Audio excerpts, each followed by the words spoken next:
In today's video, I'm going to show you how to know a Telegram user's phone number step by step using Telegram Messenger.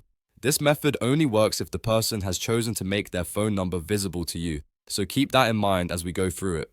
If this video helps you out, make sure to hit the like button and subscribe for more quick and easy Telegram tutorials. Alright, let's get started.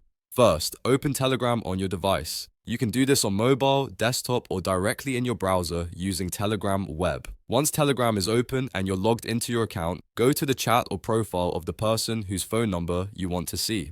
Next, click on that person's name or profile at the top of the chat. This will open their profile details. If the user has allowed their phone number to be visible to you, you'll see their phone number displayed directly in their profile information. Simply tap or click on the phone number to view it clearly. If you don't see a phone number, that means the user has hidden it in their privacy settings and there's no legitimate way to view it. Telegram respects user privacy, so you can only see information that someone has chosen to share. And that's it. That's how you can know a Telegram user's phone number when it's available to you. If this video helped, don't forget to like, subscribe, and turn on notifications so you don't miss future tutorials.